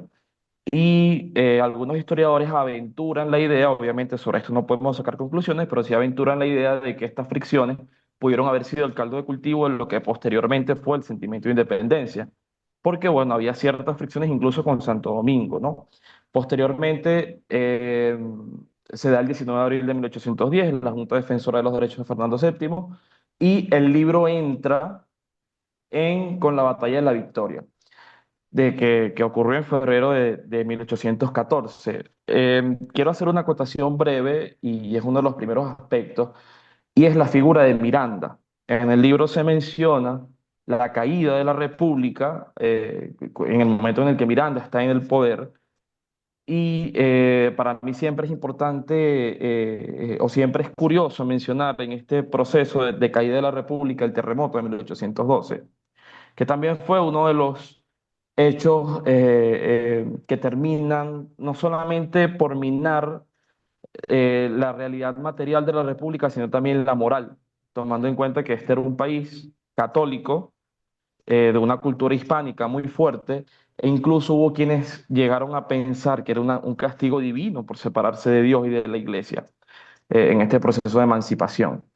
Ya entrado en materia del libro, hay algo que quiero comentar a grandes rasgos y es que este libro para mí es probablemente una de las piezas más importantes de el proceso de mitificar la figura no solo de la independencia, sino principalmente de Simón Bolívar. Ya voy a pasar por allí. Pero bueno, para no extenderme tanto en el libro, porque a pesar de que no es tan largo, sí se abordan muchas cosas. Bueno, empieza con la batalla de la Victoria, el sitio de la Victoria que hace Boves y que Rivas defiende heroicamente. Como un dato personal, en este momento yo enganché con el libro. Uno siempre tiene un momento donde el libro a uno lo atrapa, y es cuando llega a Campo Elías. Creo que para mí es el momento que yo dije, ah, esto me está gustando más allá de la asignación, ¿no? Porque claro, uno se compenetra con la historia, ¿no? Campo Elías que llega, Rivas está ya prácticamente al borde del colapso, pero aquí viene una de las características principales del libro, y es que los personajes que Eduardo Blanco retrata como parte de la independencia son personajes siempre muy flemáticos, casi inhumanos, ¿no? Son personajes que siempre están muy estoicos, siempre afrontan la adversidad con cierto heroísmo, y esto también es parte de una visión mitificada de la historia, probablemente sin parte del rigor que amerita el ejercicio historiográfico. Posteriormente está la batalla de San Mateo, o sí, bueno, el conjunto de hechos bélicos que se dieron en San Mateo, que es cuando Bolívar se atrinchera en una de las propiedades de su familia. Y más allá de detenerme en el proceso de la batalla, porque sé que vamos tarde, quiero rescatar una parte también de la elaboración del mito de todo esto, que es el sacrificio de Ricaurte. Eh, de acuerdo al libro, de acuerdo a lo que surge en la memoria colectiva, Ricaurte se inmola, quema las naves prácticamente, quema la munición, la pólvora, se inmola, y además de impedir que los realistas lleguen al parque de municiones, también mina la moral de ellos.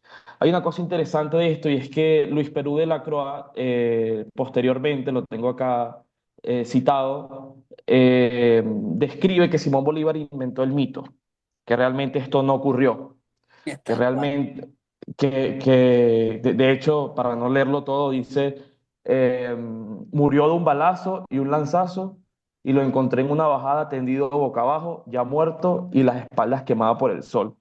O sea, una muerte que se aleja mucho del mito, una muerte muy humana, a pesar de que esto es una redundancia, ¿no? Porque no hay nada más humano que la muerte.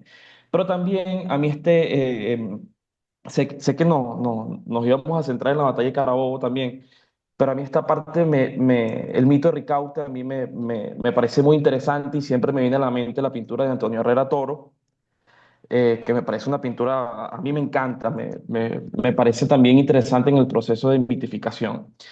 Luego viene la batalla de las Queseras, donde Páez se enfrenta a Morillo con un grupo de 150 lanceros. Pasa el Arauca, hay una estratagema militar, Páez simula una retirada, y viene el famoso Vuelva Ankara. Páez también es una figura que a mí me parece fascinante, eh, porque también encierra un mito a su alrededor de este muchacho que nació en el llano y que realmente no es así. También hay un libro de Arraiz Luca que habla al respecto, que publicó hace un par de años, que es una biografía de Páez.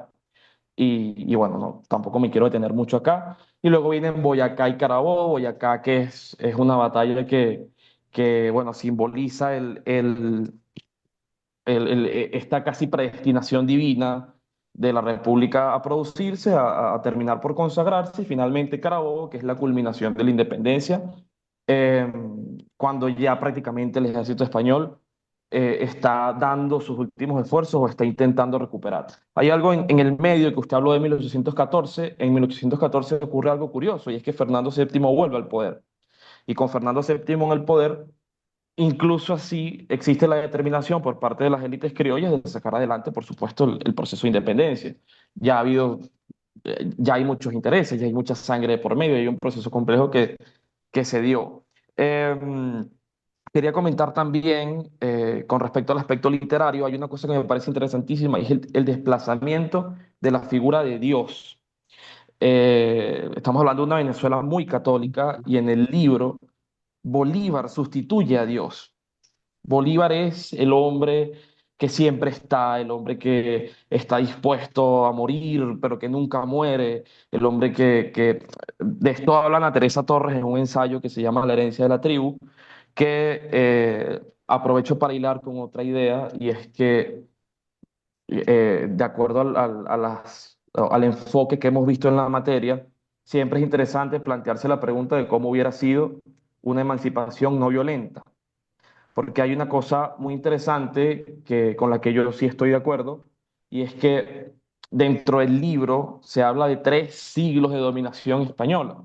Y a pesar de que yo creo que el proceso colonial tuvo muchísimos aspectos muy negativos, es difícil hablar de dominación española, sobre todo cuando hubo una continuidad. Lo que se hizo fue cambiar de rostro, pero muchos de los próceres reclamaron parte del poder en Venezuela posteriormente. Y si bien no era el mismo orden, sí era un orden similar, el orden de la vida. Quizás uno de los aspectos más interesantes es la ruptura con Dios. Ahí nuevamente entro al aspecto del desplazamiento de Dios dentro de la construcción de la ficción. Y finalmente, yo calificaría todo el libro precisamente como esto, como un proceso de mitificación del proceso de independencia.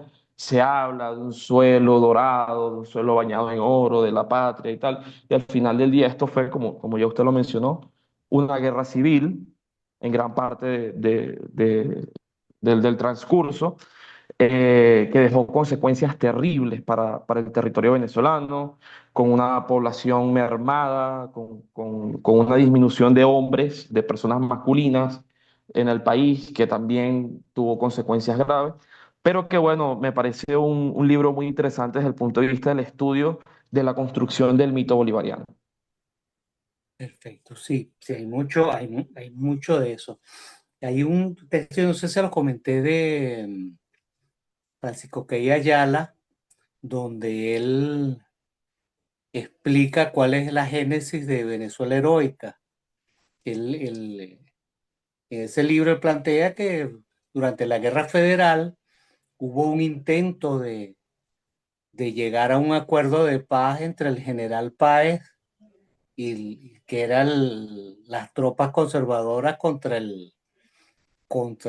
los federales. Entonces hubo una entrevista de Juan Crisóstomo Falcón con José Antonio Páez en un sitio cercano al campo de Carabobo. Y el secretario de Crisóstomo Falcón, creo que era Eduardo Blanco. Ya cuando estaban conversando Juan Crisóstomo Falcón con José Antonio Páez comienza a recordar la batalla de Carabobo y comienza a narrar cómo fue toda la batalla de Carabobo ahí prácticamente al lado del lugar donde sucedieron los hechos. Y cuando él se imagina cómo sería la emoción de Páez al narrar aquel episodio descomunal de la historia venezolana, que cuando termina le dice Juan Crisóstomo Falcón a Eduardo Blanco: acaba usted de escuchar la Ilíada en boca de Aquiles. Y dice que ese impulso fue lo que después es el germen de lo que después va a ser la escritura de Venezuela heroica. Efectivamente, ahí hay un proceso de mitificación muy fuerte, un texto cargado de un romanticismo muy fuerte, las emociones, las pasiones. Yo te iba a preguntar precisamente qué sentiste tú con la lectura por ejemplo, ese episodio cuando llega Campo Elías. Bueno, uno casi salta de la emoción, Sí, de sí. la situación. O sea, ahí tú sientes la venezolanidad, el heroísmo, es casi Sí, como el llanero solitario que viene en una nube de polvo desde el camino de San Mateo, sí. venía Campo No, Elías apenas con 200 hombres contra aquella exacto. marejada. Sí, no, hay un par de cositas que quería decir, además de esto. En el libro de Arraiz Luca y de la biografía de Páez, Arraiz Luca dice una cosa interesantísima, y es que Páez era epiléptico, y Páez en la batalla de Carabobo tuvo un ataque de epilepsia, porque Páez probablemente es porque en su infancia lo mordió una serpiente y la visión de la serpiente desencadenaba los episodios. Y quien salva a Páez es un soldado realista. Eso es algo que a mí me parece interesantísimo que menciona a Raíz Luca. Sí, a mí me parece, de hecho, el momento que más me gustó del libro fue ese, sobre todo porque es un sacrificio en vano, es muy trágico. Porque claro, llega a Campo Elías, pero Campo Elías no lleva consigo un batallón enorme, lleva 200 hombres. Pero hay algo está muy bien escrito y es otra cosa que quería decir, se nota el momento en el que fue escrito. Es una prosa muy poética, unas metáforas muy recurrentes, quizás se nota la influencia de la época en la que fue escrito. Y bueno, por supuesto, el momento en el que, creo que son tres esos puntos principales, el de la llegada de Campo Elías, el vuelvan caras de Páez y el sacrificio de Ricaute. Exacto. Fíjate que el sacrificio de Ricaute como mito es importante, pero además como evento histórico, también, cuando después que Bolívar decide la migración a Oriente y salen 20.000 caraqueños, abandonan la ciudad rumbo a Barcelona, lo que venían buscando la vanguardia de las tropas de Boves era el corazón de Ricaute, porque el corazón de Ricaute había sido enterrado en la Catedral Metropolitana.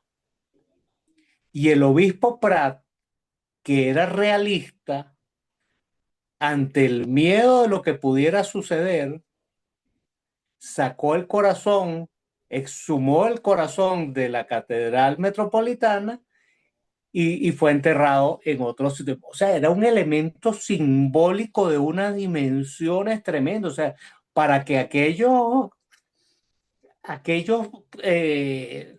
personajes que eran tan crueles, tan fuertes como era el Machado, o como era, el otro era González, que fueron los dos primeros, las dos filas de vanguardia que entraron a Caracas.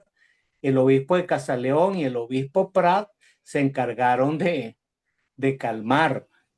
Si hubiese llegado Machado, hubiese sido una masacre. Entonces viene el otro, la otra es quien entra primero a Caracas es González, lo cual les permitió que no hubiera ese evento. Ese es un trabajo hermosísimo. Entonces, bueno, vamos a dejar la conversación. Muchísimas gracias a todos por sus aportes a la clase de hoy. Excelentes lecturas. Creo que ahí tienen una gama de elementos que enriquece muchísimo las posibilidades de los ensayos, de las reseñas, de las lecturas y pensando en el trabajo final. Nos ponemos de acuerdo por WhatsApp para las exposiciones de la semana que viene. ¿Okay?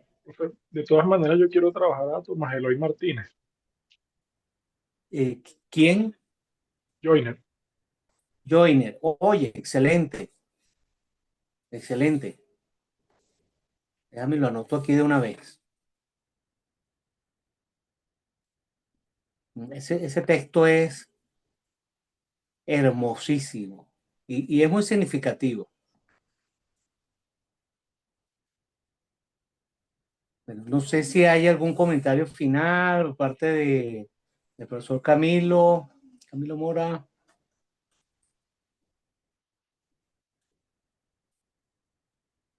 Bueno, perfecto. Si no hay más comentarios, entonces nos veremos el sábado que viene. Recuerde que se pueden comunicar por el WhatsApp del grupo, tienen mi teléfono, consultas, cualquier elemento, y disfruté muchísimo las exposiciones de hoy. ¿Vale? Gracias, profesor. Vale. Gracias, profe. Gracias a todos y Gracias, gran profe. exposición extraordinaria de Ángel Torres. De verdad que sí. Sí, Ángel. Felicidades, Bueno, Ángel, de verdad gracias que a estuvo todos los que buenísimo. pusieron hoy. Que tengan una excelente semana. Chao. Que tengan un buen descanso. Bueno, Gracias a todos. Que estén bien. Igualmente.